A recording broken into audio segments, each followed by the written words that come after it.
Dennis, I just want to pick it up on the economy. It's interesting they say, it's doing okay, and that's what it seems like.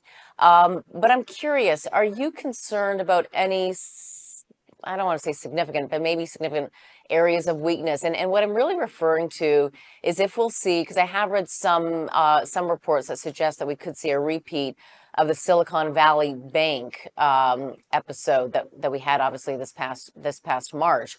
That the regional banks are still in a weak position, and that we haven't moved away from the undervalued assets that some of these banks have on their balance sheet. Do you think is that I'm just picking that one, but are there areas of concern for you at all that we should be thinking about?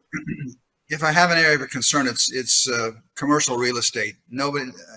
Everybody should be concerned about commercial real estate.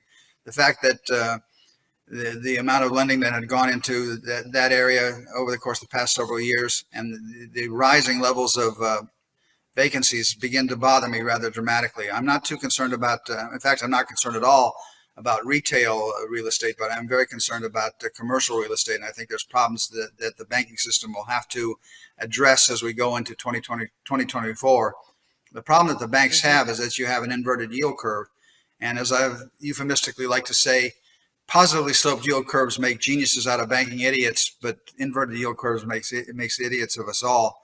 And it really is dependent. That's particularly acute when it comes to commercial real estate and bank lending in that area. That's the one area that I'm concerned about. The second area that I have some concerns, I'm very concerned about the fact that consumers have expanded the use of credit cards, and this buy now pay later is an adjunct to the extension of credit cards, and that bothers me. I think we've had the consumers become a little overextended as far as borrowing is concerned.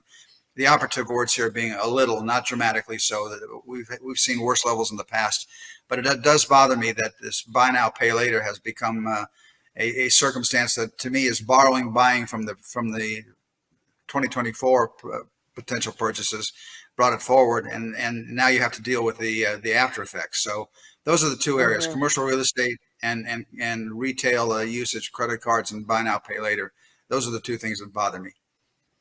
Understood. And heading into 2024, a lot to contend with in terms of what could play out in the markets. And when I say the markets, for people who aren't necessarily invested in equity markets, but they have a home and they have plans and are expecting perhaps a continued job, but some of that can be at risk, and that's why we kind of talk about markets broadly. But it is about the economy and what we're seeing. And of course, in 2024, we are going to be dealing with a U.S. election.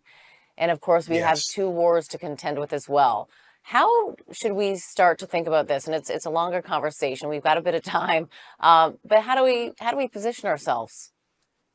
It's a very good question. I wish I had a better answer than I'm capable of giving. I'm concerned about here in the United States that we have the two worst candidates probably going to be the Republican and the Democratic nominees. We are a better country than to nominate Mr. Trump and Mr. Biden as our next president. There are better candidates out there than those two gentlemen, and that's going to, I think, be disconcerting for the markets going forward. Time shall tell whether that really does become whether they do become the two party candidates. Time shall tell whether they are or not. I have my doubts at this point, but right now the market seems to think that it's a foregone conclusion.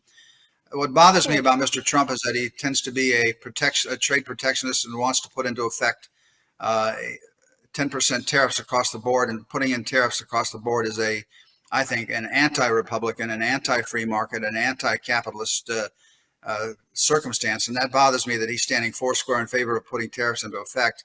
Mr. Biden, on the other hand, seems to be just spend now, spend later, spend whenever, and raise taxes at the same time, which is also deleterious to the economy. So I'm very concerned. There are better candidates out there than what we see. I'm really very much like the current leader of the Conservative Party there in Canada, I have a trouble pronouncing his name, Pierre Polyev. Yeah, Polyev. Polyev. He's a piece of work. I like him a lot. Agreed. Agreed. Common sense approach. But is it realistic? Just it's difficult for us to understand. I think for many people to understand the Republican nomination. But how in terms of how it works. But you do believe that it will be Mr. Trump. That's the way it's looking right now.